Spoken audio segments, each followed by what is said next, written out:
He's selling us out! Look at this! City Hall!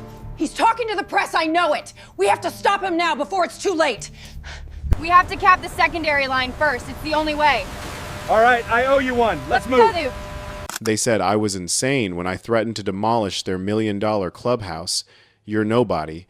The HOA president sneered, standing beside her white Range Rover in front of her $2.1 million Mediterranean villa. We control everything here, the lawyers, the money, the power. 4 months later, I'm watching her precious clubhouse reduced to rubble while construction crews haul away marble fountains like broken dreams. The sound of my work boots on cracked pavement echoes where her garden parties once hummed with champagne toasts and false laughter. She thought she could bulldoze a former city infrastructure director.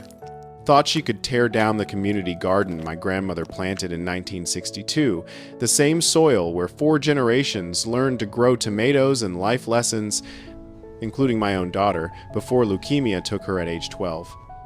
What this corporate lawyer from Boston never bothered to investigate was simple. I didn't just own a townhouse in her precious development. I owned the utility easement running directly beneath her clubhouse foundation. What would you do if your HOA destroyed the last living memory of your child? Drop a comment and let me know where you're from. My name is Marcus Chen.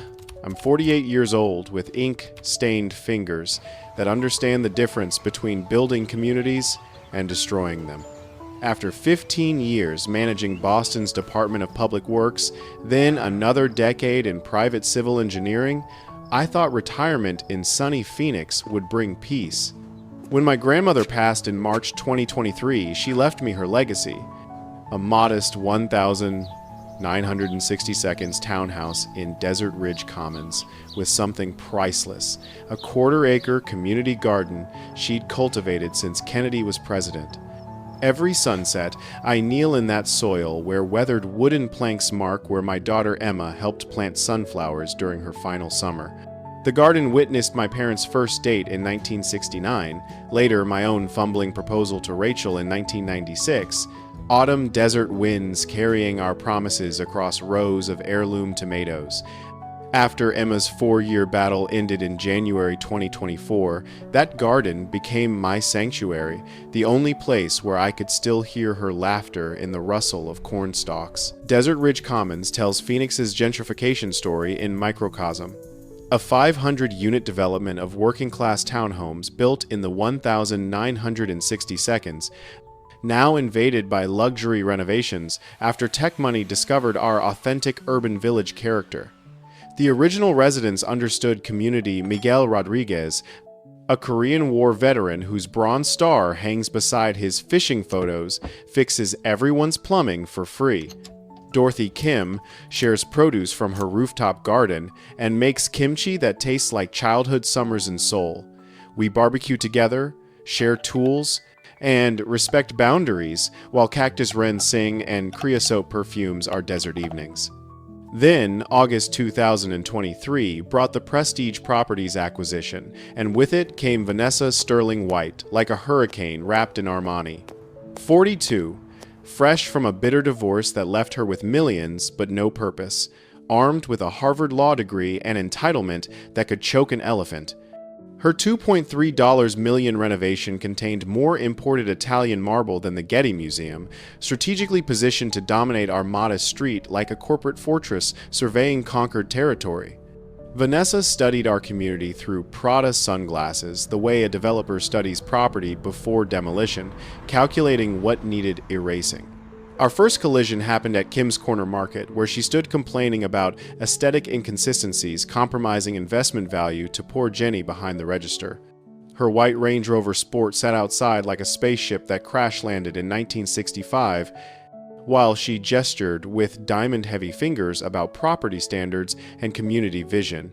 When she turned and spotted my Patagonia jacket and steel-toed Timberlands, her smile turned plastic enough to recycle.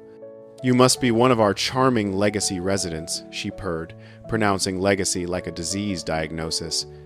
8 months later, Vanessa's Community Enhancement Initiative launched with corporate precision.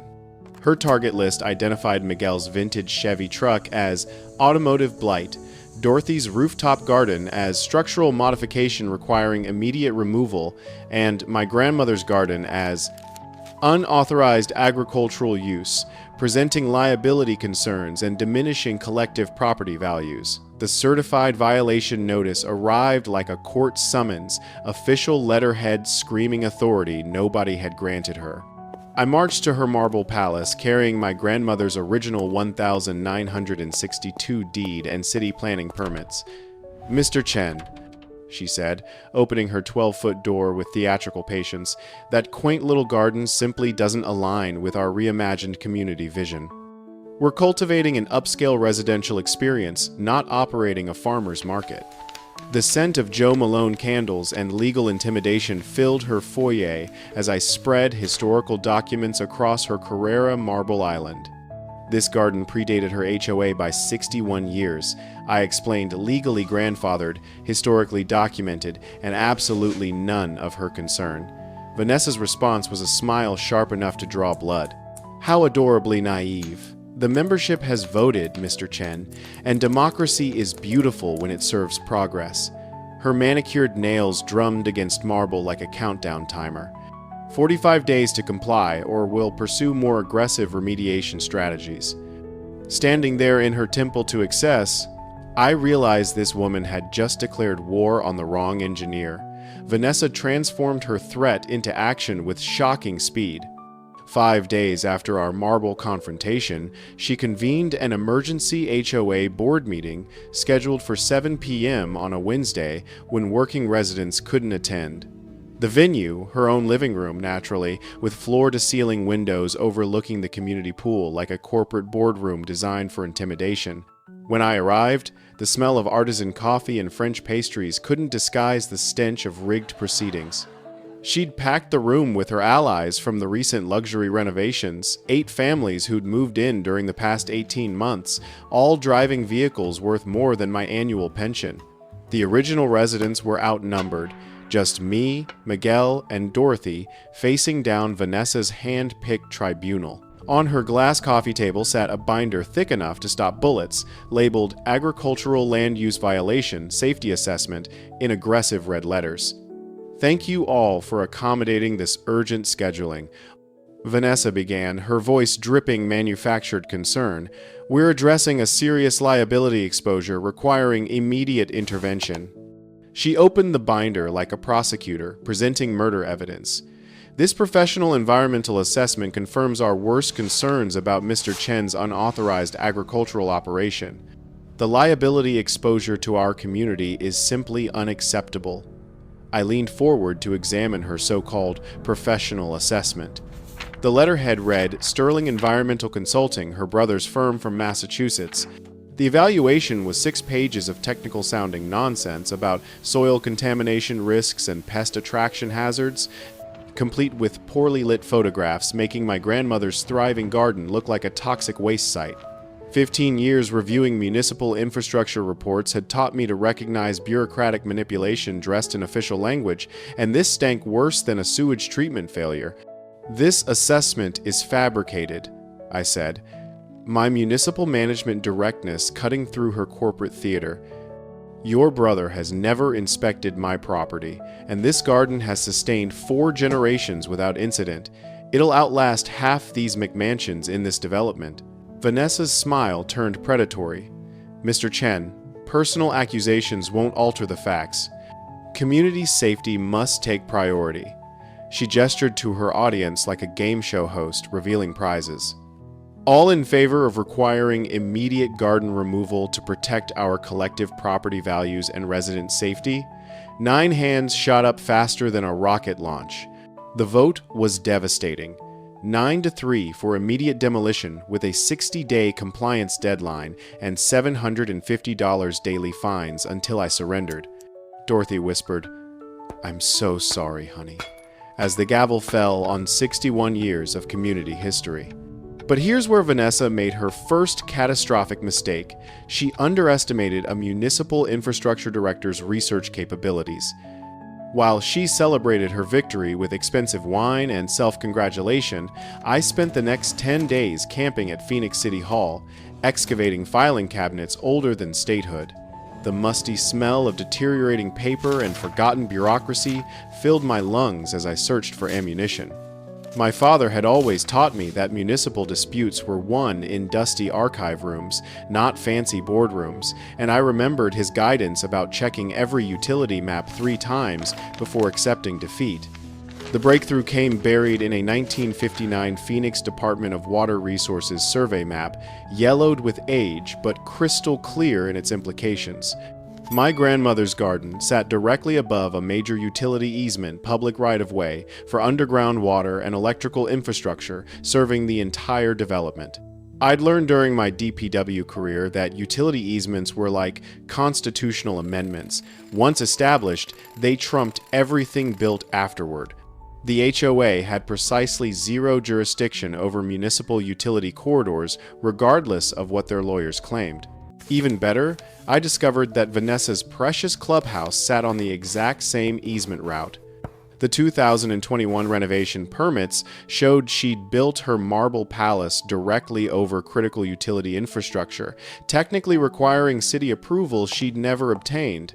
Her illegal construction violated multiple municipal codes, creating liability exposure that would make her insurance company scream.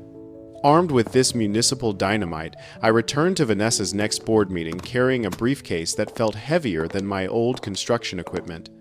This time, I'd invited City Planning Director Patricia Morales, a no-nonsense administrator who'd been enforcing municipal codes since before Vanessa learned to spell Massachusetts.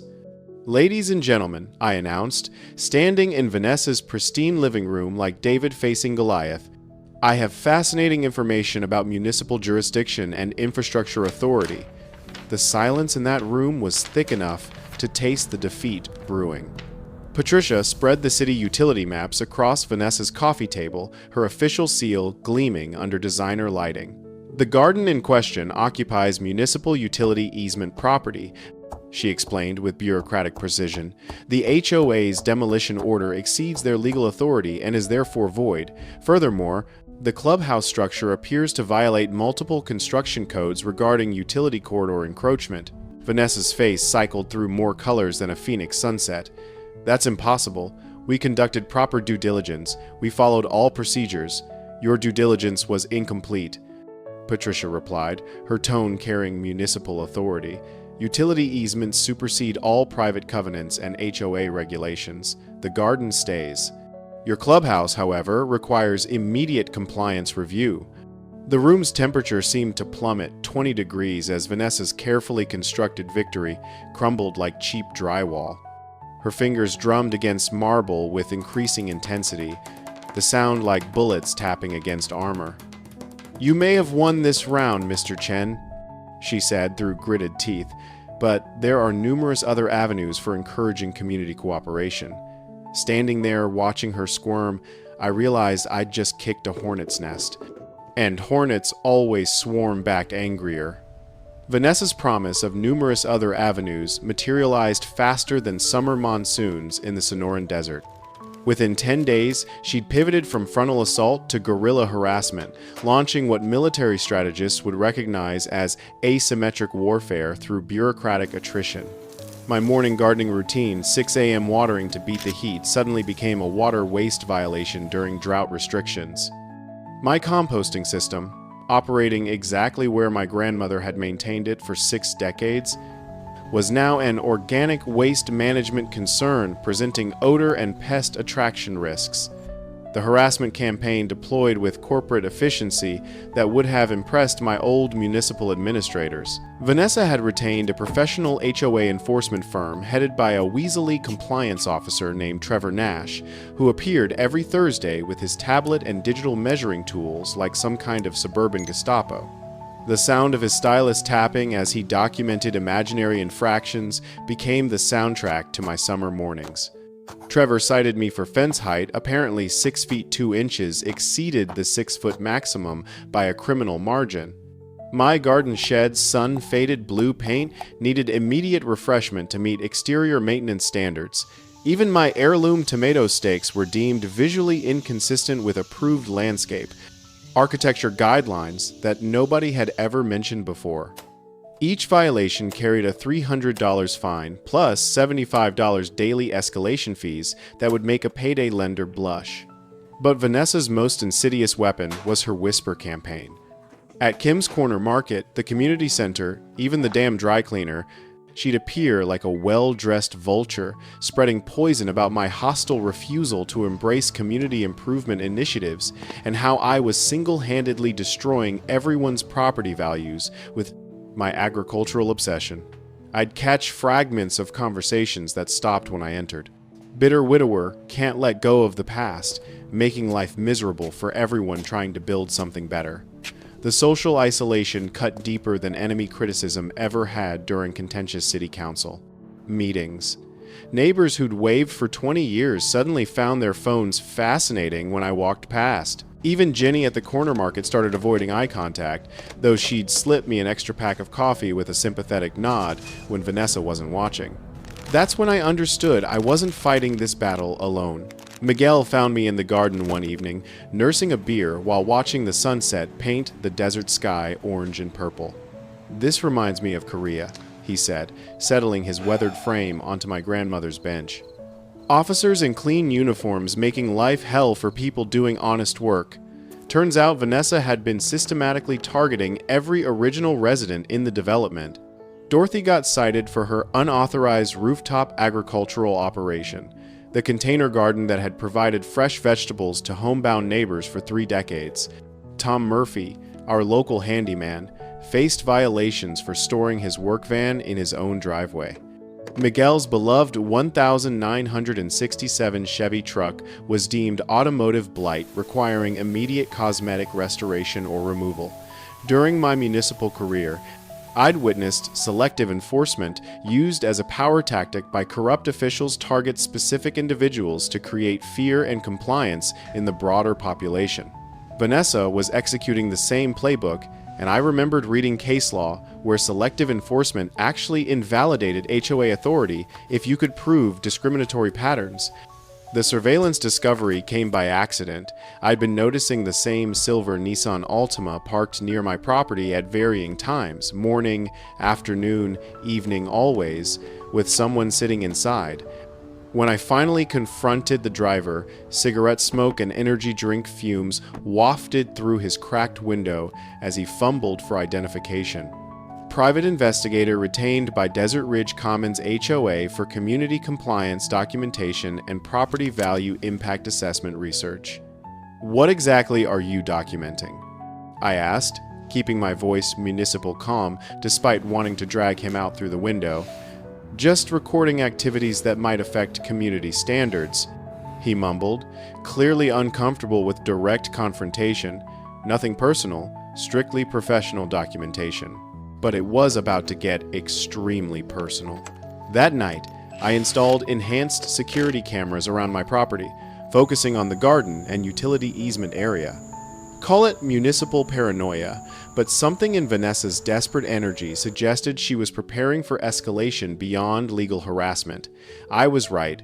4 days later, my garden irrigation system mysteriously developed structural damage overnight PVC pipes, showing clean saw cuts that even an amateur could identify as sabotage.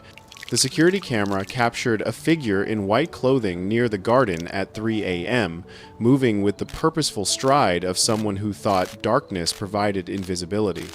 Miguel, with 30 years of military police experience reading body language and criminal behavior, reviewed the footage with me over coffee that tasted like justice brewing. 30 years watching suspects and that woman's guilty as sin? He confirmed, pointing at the distinctive gait and posture. Same height, same build, same entitled way of moving like she owns the universe. The trap was set. Now I just had to wait for her to walk into it. Vanessa's desperation reached critical mass when she decided to weaponize my personal tragedy against me. 3 weeks after the irrigation sabotage, she filed a formal complaint with Maricopa County about my increasingly erratic and emotionally unstable behavior, complete with cherry-picked testimonies from her Prestige Properties allies about my obsessive fixation on deceased family members and hostile confrontational pattern. The woman had somehow obtained my daughter's medical records, probably through her ex-husband's pharmaceutical industry connections, and discovered my grief counseling sessions following Emma's death. The psychological evaluation ambush arrived on a scorching Tuesday morning while I was performing routine garden maintenance. Sheriff's Deputy Carlos Mendoza pulled into my driveway with Vanessa trailing behind in her white Range Rover like a vulture following a hearse. The deputy's radio crackled with morning dispatch chatter as Vanessa launched into her performance, complete with concerned neighbor act and trembling voice worthy of a Lifetime movie. Deputy Mendoza, we're genuinely concerned about Mr. Chen's well-being, she said, dabbing her eyes with a tissue that appeared magically from her Hermes purse. He's been making increasingly paranoid accusations about his neighbors, seems completely detached from reality. We're worried he might harm himself or others in his deteriorating mental state. 15 years of municipal management discipline kicked in automatically. I set down my tools, cleaned my hands, and approached with the calm professionalism that had served me through countless contentious city council meetings. Good morning, Deputy. I assume you're here about Miss Sterling White's ongoing harassment campaign. I produced my organized documentation binder, every violation notice, every harassing incident, every piece of sabotage evidence, all cross-referenced and chronologically arranged like a municipal infrastructure report. The security footage of the irrigation sabotage played on my tablet while Deputy Mendoza reviewed the evidence with growing interest.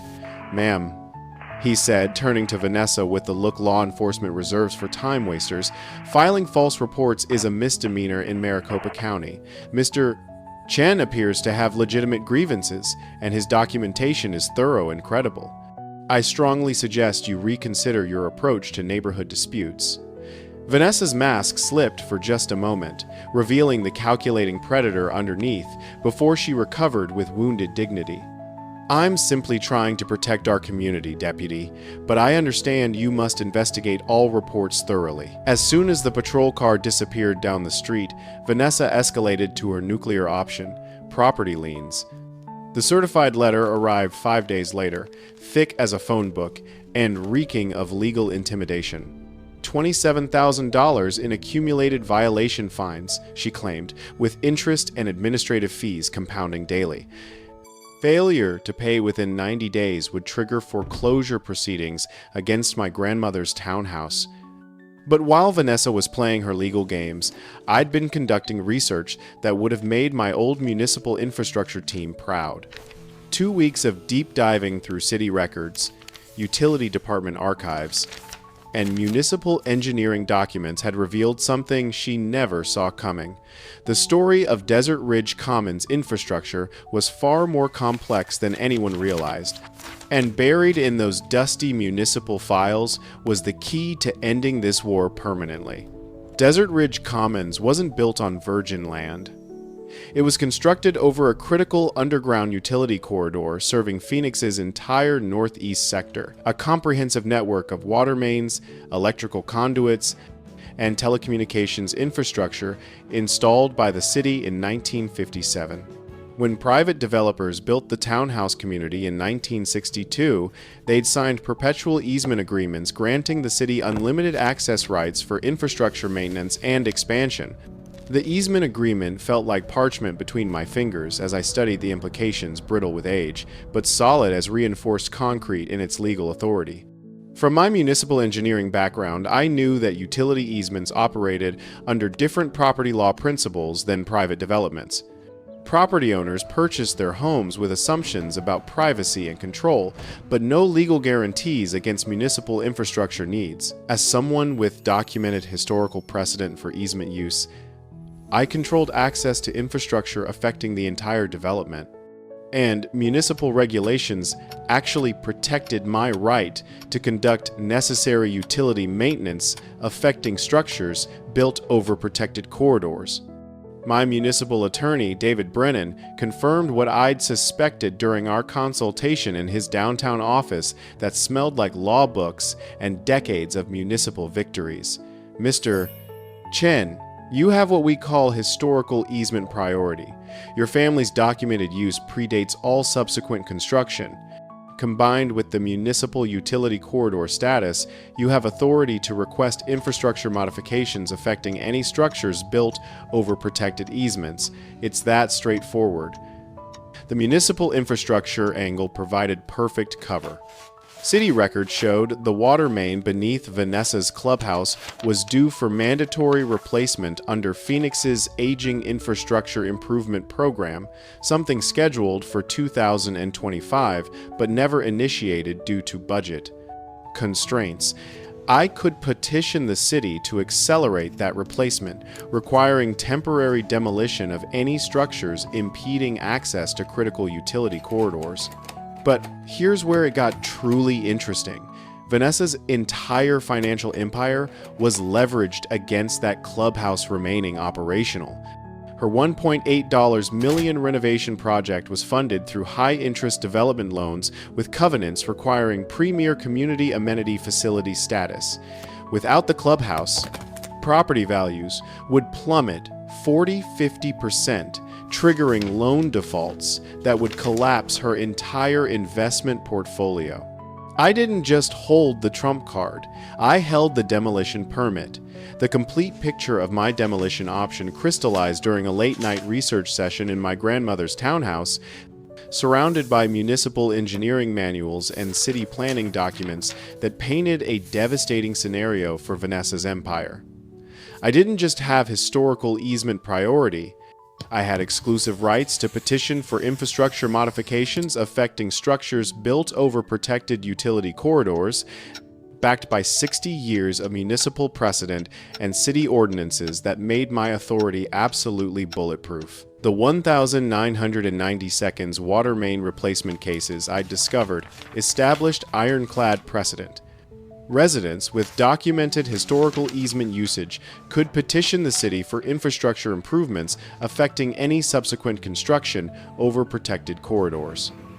When utility systems faced aging infrastructure concerns, the municipal engineering department could authorize temporary demolition of obstructing structures for essential maintenance and modernization. The courts had consistently ruled that community convenience and private investment took second place to public infrastructure integrity and water system reliability. But the municipal compliance angle was pure gold. Phoenix Department of Water Resources records confirmed that the water main beneath Vanessa's clubhouse was classified as critical infrastructure requiring modernization priority, comprehensive upgrades mandated every 30 years. The last major work happened in 1994, making current maintenance 11 years overdue. I could file the required petition, request accelerated infrastructure replacement, and every municipal engineer in Arizona would defend my actions as responsible advocacy for community infrastructure needs. The financial intelligence I'd gathered on Vanessa revealed her vulnerability was even greater than I'd imagined. Her clubhouse renovation wasn't just an expensive hobby, it was a leveraged bet the farm investment funded through multiple high-interest construction loans.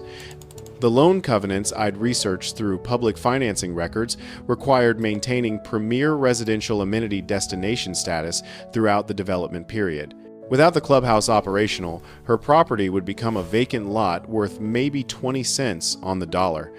Even more devastating, Vanessa had borrowed against multiple properties to fund this venture, creating a financial house of cards that would collapse if any single element failed.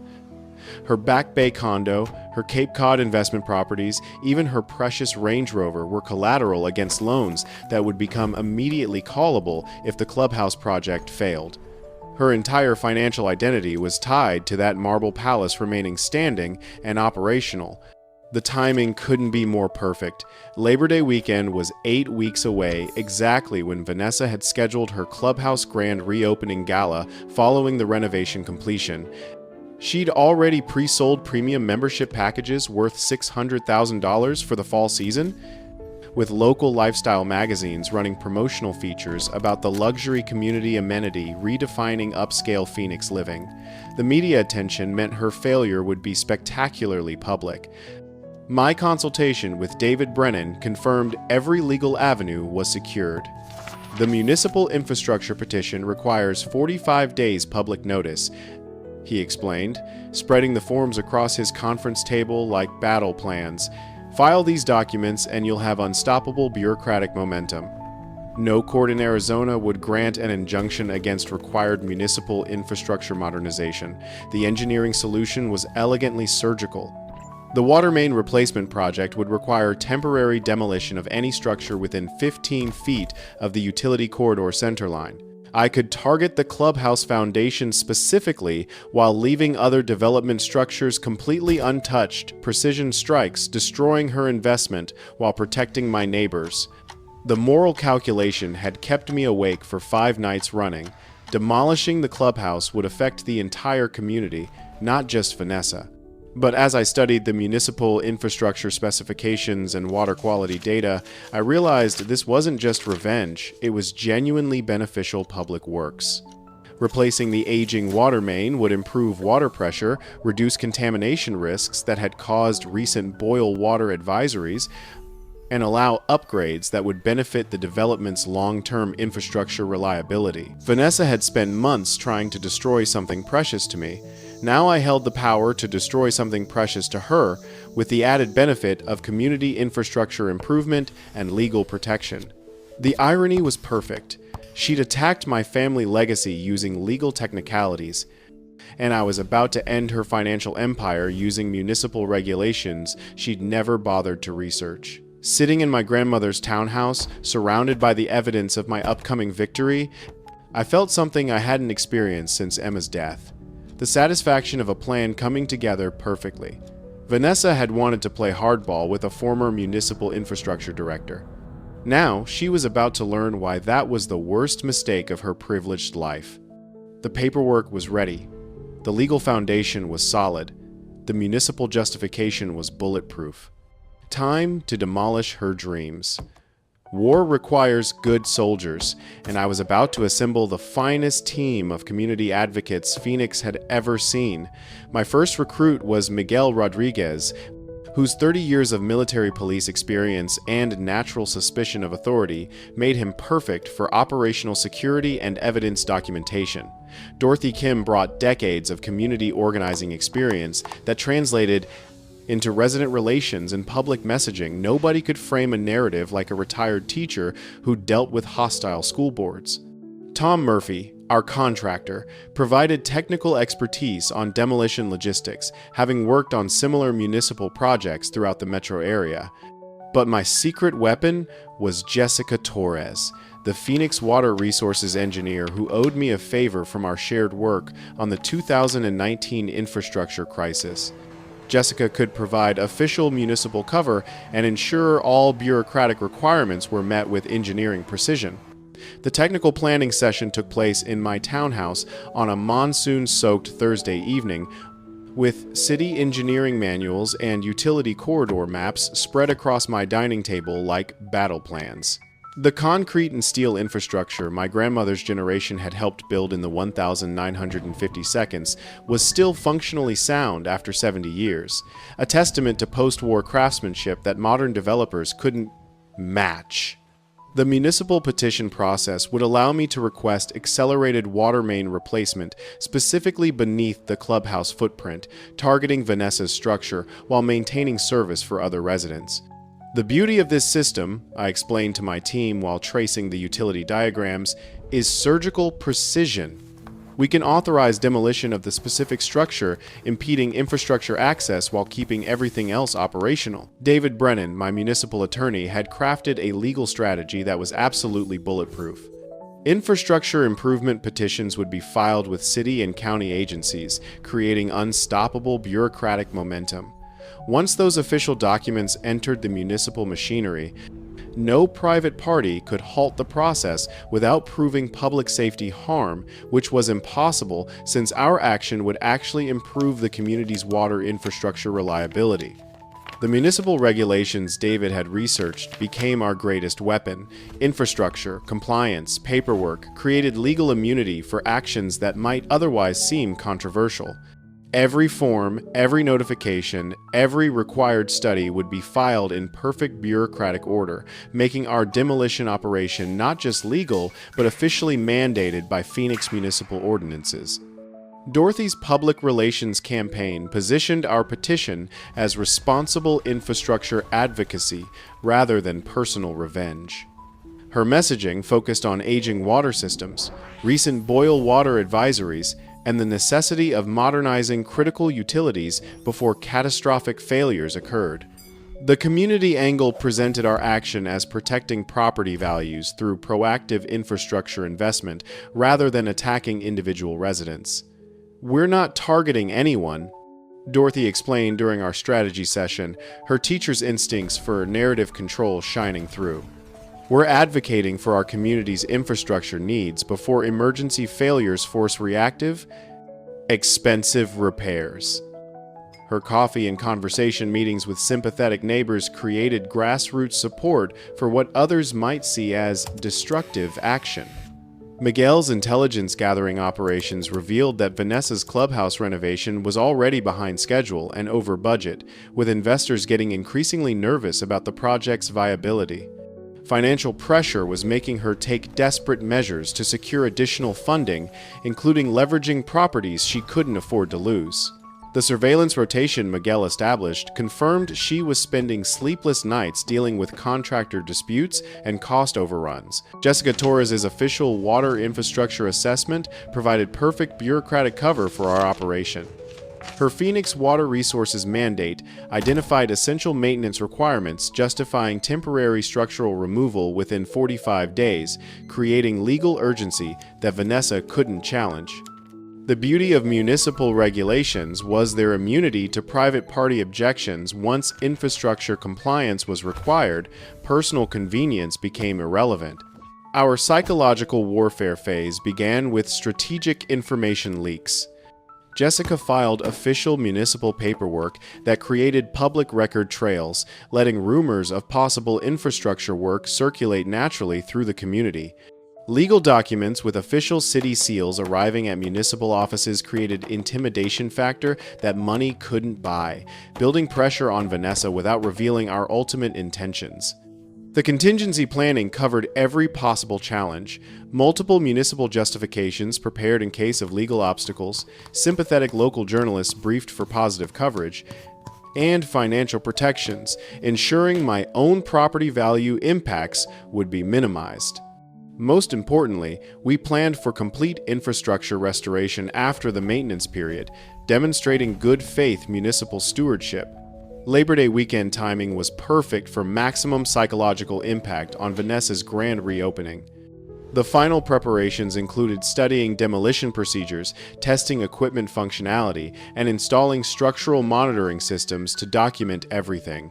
Every action would be photographed and legally justified, creating an unassailable record of responsible municipal infrastructure advocacy.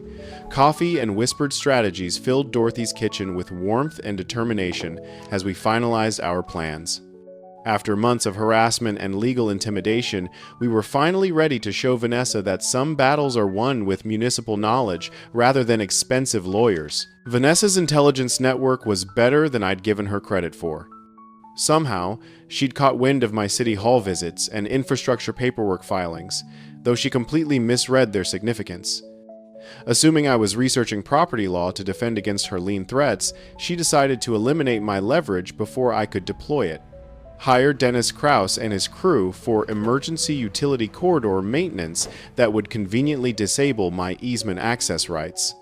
The sabotage attempt unfolded like a bad crime drama. At 3:15 a.m. on a moonless Tuesday, Dennis's crew arrived at the easement access point with cutting torches and hydraulic tools, planning to damage the utility corridor markings beyond immediate recognition. What they didn't count on was Miguel's military-grade surveillance operation, complete with night vision cameras and motion sensors that would make Homeland Security jealous. Miguel's voice crackled through my radio at 3:30 a.m. Hostiles at the easement point. 3 subjects with power tools attempting to obscure utility corridor markers. The night vision footage was crystal clear. Dennis and 2 accomplices cutting through protective fencing, carrying equipment specifically designed to obliterate municipal infrastructure markers. Metal tools scraped against concrete as they worked, their headlamps bobbing like fireflies in panic when Miguel and I emerged from the shadows with our own lights blazing. "Just doing contracted maintenance work, buddy," Dennis stammered when we caught him red-handed with a cutting torch inches from the utility corridor marker. Cigarette smoke and nervous sweat made the desert air thick with guilt as he fumbled for explanations that wouldn't hold water in a leaking bucket. "Your contracted maintenance doesn't include vandalizing municipal infrastructure markers," I replied, keeping my voice municipal calm while Miguel documented everything with his camera.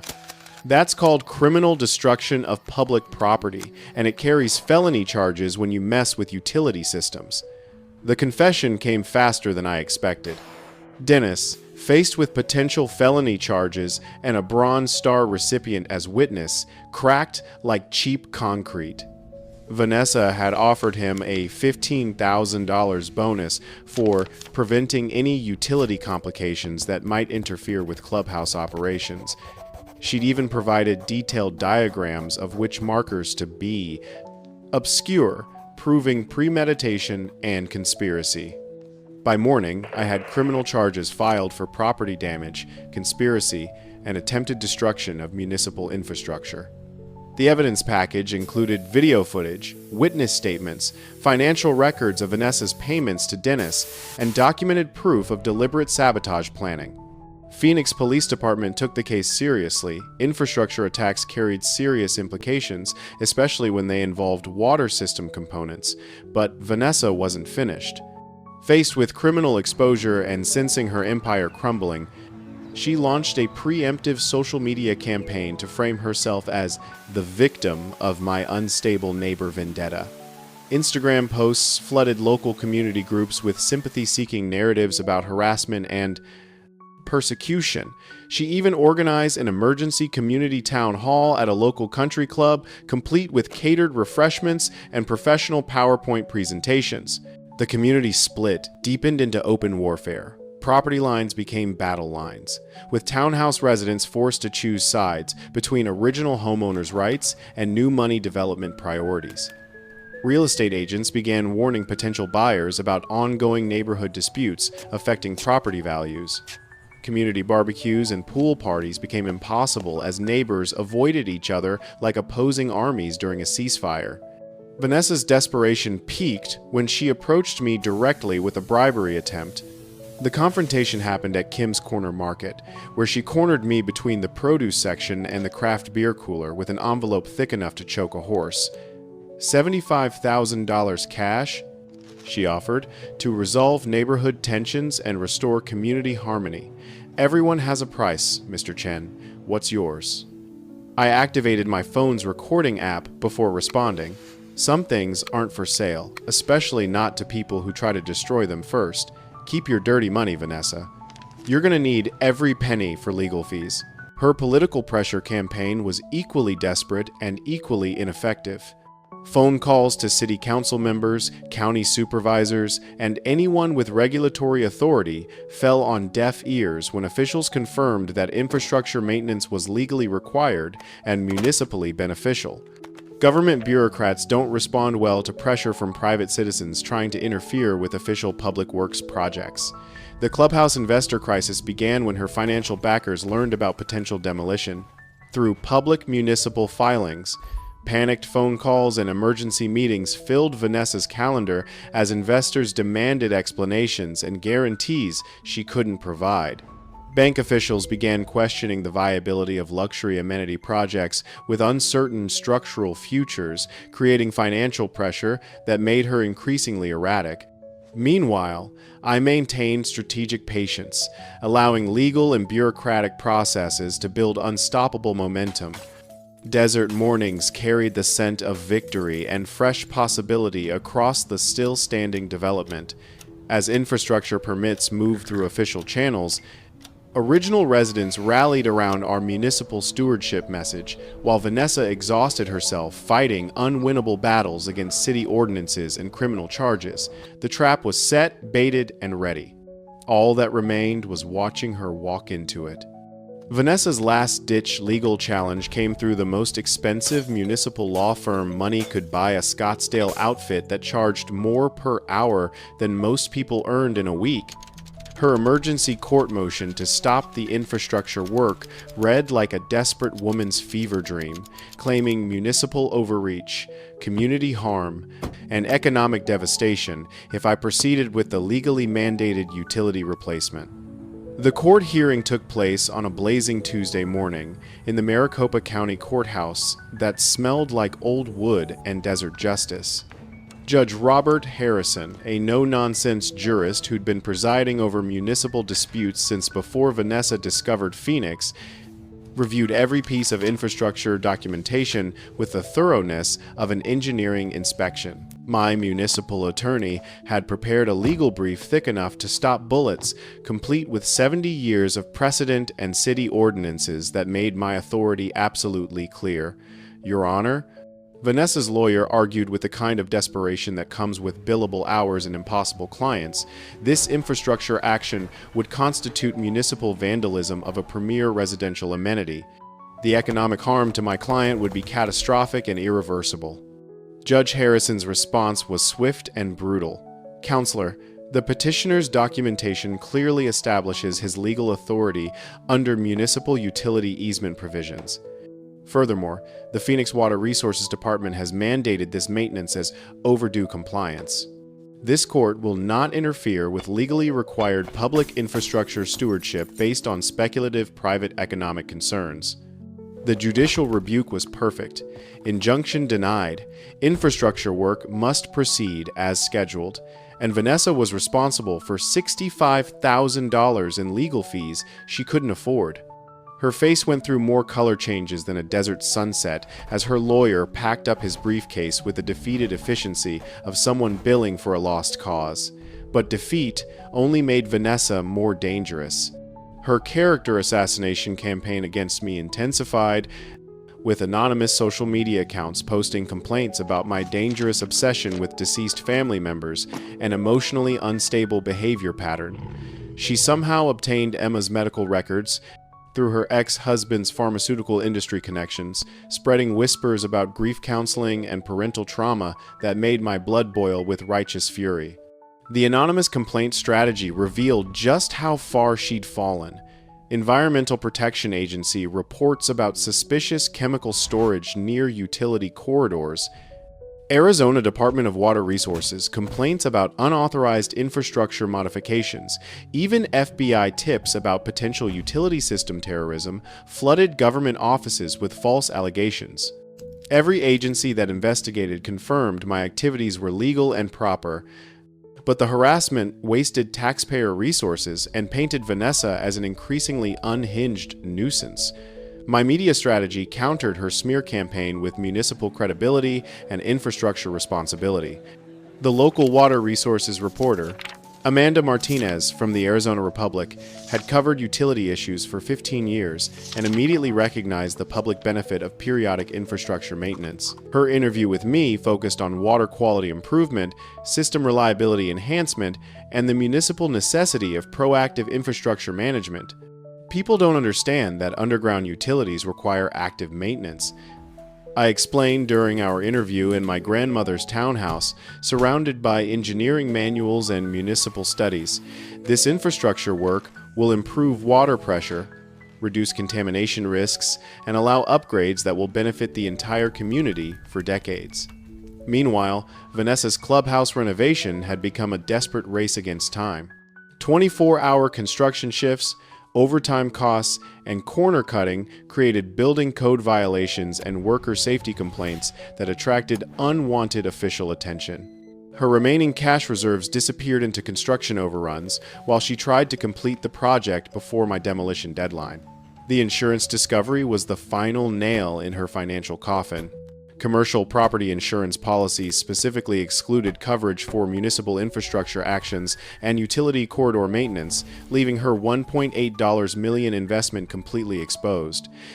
Loan covenant violations triggered by amenity facility loss would accelerate debt payments she couldn't possibly make, creating a domino effect that would collapse her entire financial empire within months. Community polarization reached its peak as Labor Day weekend approached. Neighborhood communication had completely broken down, with property owners choosing sides like civilians in a civil war. Even the Mourning Dove songs seemed muted, as if nature itself held its breath waiting for the inevitable confrontation. Vanessa's final desperation attempt involved recruiting outside advocacy groups to oppose the infrastructure work. But the irony was perfect. Actual water quality advocates supported periodic utility maintenance for system reliability and public health protection. Her last resort was considering physical obstruction to prevent demolition operations, but her visible mental deterioration made even her allies nervous about association. I completed all legal and technical requirements with municipal precision. Structural monitoring equipment was installed and calibrated. Safety protocols were filed with city authorities. Professional documentation specialists were hired to record the entire process. Local news stations received alerts about a significant municipal infrastructure story happening Labor Day weekend. The calm before the storm was almost peaceful. My grandmother's townhouse felt like a command center as I reviewed final preparations, surrounded by municipal documents that granted me absolute authority over Vanessa's fate. Every permit was approved. Every ordinance satisfied, every contingency planned for.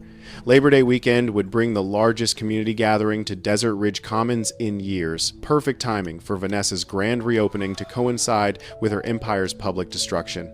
The psychological preparation was complete.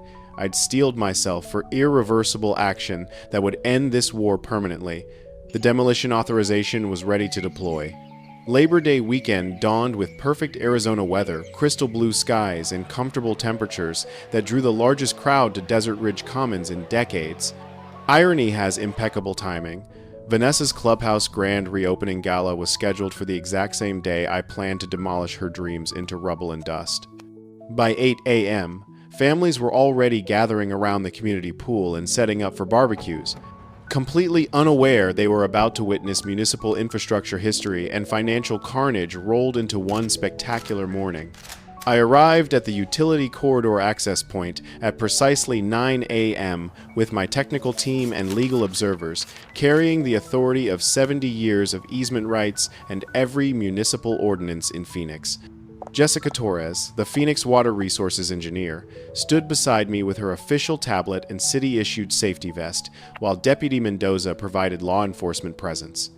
4 news crews had positioned themselves strategically after Amanda Martinez's tip about the significant municipal infrastructure story unfolding. Desert morning light painted shadows across the doomed clubhouse structure as I approached the demolition staging area. The concrete foundation hummed with contained energy beneath our feet, decades of structural integrity waiting for my authorization. Every safety check, every procedural requirement, every municipal protocol had been tested and certified, ready for the most satisfying public works project of my career. That's when Vanessa arrived like a general leading her final charge. Her white Range Rover screeched into the parking area, followed by 4 luxury SUVs carrying clubhouse investors, construction contractors, and 3 hired security personnel who looked uncomfortable about their assignment. Her designer heels clicked against asphalt as she marched toward us with the desperate energy of someone watching their empire crumble in real time before cameras and community witnesses. "You can't do this!" she screamed. Her composed facade completely shattered in front of cameras, community members, and the financial backers who trusted her with millions. "You're destroying everything. This is my entire life's work!" The public meltdown was even more spectacular than I'd hoped. Vanessa's perfectly styled hair came undone as she gestured wildly, her white Armani suit wrinkled from sleepless nights dealing with construction disasters and loan covenant violations. The woman who'd terrorized our community for months was reduced to emotional breakdown before an audience of hundreds. Deputy Mendoza stepped forward with the calm authority that comes from dealing with desperate people. "Ma'am, Mr. Chen has full legal authorization for this infrastructure operation. Phoenix municipal ordinances require immediate compliance. You need to step back and let him proceed." Jessica Torres held up her official work order, the Phoenix City seal gleaming under morning sunlight like a badge of municipal justice. This utility corridor maintenance is mandated by Arizona Department of Water Resources regulations. Any interference constitutes obstruction of official public works activities. Vanessa's hired security team took one look at the law enforcement presence and official documentation before stepping aside. Even expensive muscle won't challenge county sheriffs and city engineers over a wealthy woman's temper tantrum. The news cameras captured every moment as I raised my hand to signal the demolition crew. 200 neighbors, investors, and curious onlookers watched as 70 years of easement rights and municipal infrastructure stewardship came together in a single authorized action. The crowd held its collective breath as hydraulic equipment groaned and structural supports began their controlled removal from Vanessa's marble palace. The first hour was magnificent. Foundation removal proceeded systematically, exposing previously inaccessible utility infrastructure and revealing decades of maintenance needs buried beneath Vanessa's luxury facade. Her clubhouse's marble fountains toppled awkwardly as expensive imported stone listed in the settling dust. The sound of concrete crumbling carried the satisfaction of justice finally served. Vanessa's investors watched their luxury amenity investment transform into worthless rubble before their eyes. Loan officers and financial advisors huddled in emergency consultation as property values evaporated faster than morning dew. The grand reopening gala became a disaster documentary, with catering trucks and promotional banners looking absurd against the backdrop of demolition equipment and structural destruction. By noon, the clubhouse foundation had been completely removed, fully exposing the aging water main for essential infrastructure replacement, serving the entire development. Water quality improvement was immediately measurable as the city crew began installing modern piping systems, and infrastructure reliability enhancement was visible to everyone watching. When Amanda Martinez asked for my statement on camera, I delivered the line I'd been practicing for weeks. This isn't about victory over any individual, it's about being a responsible steward of the municipal infrastructure my grandmother's generation helped build.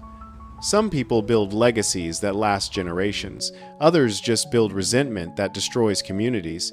The technical explanation flowed naturally calm, professional description of water quality benefits, system reliability improvements, and infrastructure modernization that would serve the community for decades.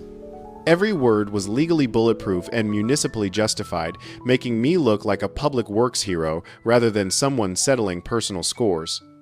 The community reaction was immediate and transformative. Original residents felt vindicated in their infrastructure concerns, while many newer homeowners realized they'd been manipulated by Vanessa's agenda.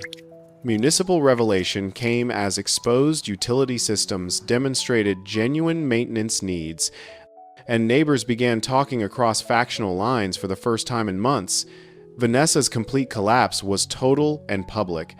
Deputy Mendoza had to restrain her from attempting to physically attack the demolition equipment as her financial empire crumbled in real time before cameras and community witnesses. 9 months later, I'm sitting in my grandmother's restored garden, watching the most spectacular sunrise Phoenix has seen in decades. The soil sparkles with morning dew that would make a jeweler weep, teeming with heirloom vegetables that have increased garden productivity 60% since the community restoration. Phoenix Department of Water Resources now uses our project as the gold standard for community-initiated infrastructure advocacy, hosting quarterly workshops that bring municipal engineers from across the Southwest. Vanessa's complete downfall was swift and absolute. The clubhouse project collapsed into bankruptcy within weeks of the demolition, taking her entire financial empire down like a house of cards in a dust storm. Forced to sell her townhouse at 40 cents on the dollar to pay crushing debts, she fled back to Massachusetts with her tail between her legs and a criminal conviction for infrastructure sabotage on her record. The Phoenix real estate community treats her name like toxic waste. Nobody wants to be associated with the woman who tried to destroy a widower's family legacy. The community transformation has been nothing short of miraculous. Former enemies now work side by side on neighborhood improvement projects, unified by shared infrastructure goals and mutual respect for responsible stewardship.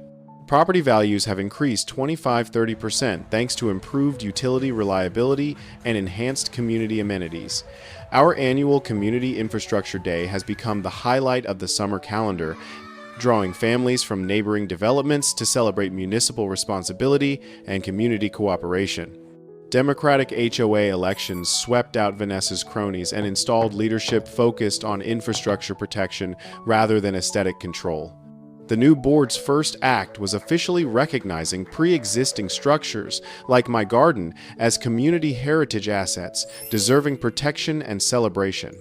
Miguel Rodriguez now serves as security liaison. Dorothy Kim heads the Community Relations Committee, and Jessica Torres provides municipal consulting that keeps us ahead of all regulatory requirements. My personal healing has been as dramatic as the community's restoration. Successfully defending my family legacy while improving neighborhood infrastructure gave me purpose I hadn't felt since Emma's death. The Phoenix Citizens Infrastructure Advisory Board elected me as vice chairman, channeling my engineering expertise and municipal leadership into projects that benefit the entire metro area. Most importantly, I found companionship again. Dorothy's niece, Sarah, moved to Phoenix from Seattle after her tech company went remote, and we've discovered that shared values and mutual respect make excellent foundations for new relationships. The practical knowledge sharing has become a regional phenomenon. My guide for residents facing HOA overreach gets downloaded thousands of times monthly, while the municipal rights workshops I conduct with city agencies have empowered communities across Arizona to assert their infrastructure protection rights. Government regulations, properly understood and strategically applied, become powerful weapons against petty tyrants who mistake authority for wisdom. The Desert Ridge Commons Community Heritage Center, funded by legal settlement money from Vanessa's criminal case, now offers scholarships for civil engineering students and hosts research projects on sustainable urban infrastructure. Children's laughter echoes across restored garden beds as they discover radishes and carrots in soil that Emma once tended, reminding me daily why this fight was worth every sleepless night and legal battle. The annual Phoenix Urban Infrastructure Festival attracts visitors statewide, supporting local businesses while showcasing responsible development that respects municipal systems. Documentary filmmakers have created a feature about our utility corridor project that's being used in municipal planning courses nationwide, and the legal precedent we established protects easement holders' infrastructure rights against private interference. My grandniece planted her first tomato seeds in the garden last month, continuing a family tradition that Vanessa tried to destroy but only made stronger. 4 generations of gardeners, 4 generations of community, and now the promise of 4 more generations who watch sunrise paint this perfect desert sky gold and understand that some victories are worth more than money. They're worth everything. Every neighborhood has a Vanessa. Someone who mistakes control for leadership, money for merit, and intimidation for authority. But every community also has the tools to hold petty tyrants accountable if you know where to look and how to use them responsibly. Knowledge is power, and power belongs to people willing to use it for something bigger than themselves. Drop a comment telling me about your HOA nightmare. I read every single one, and your story might be next.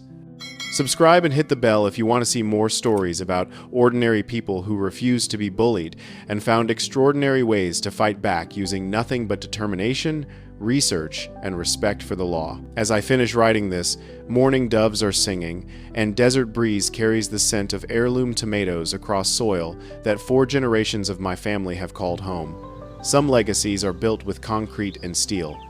Others are built with love, respect, and the courage to defend what matters.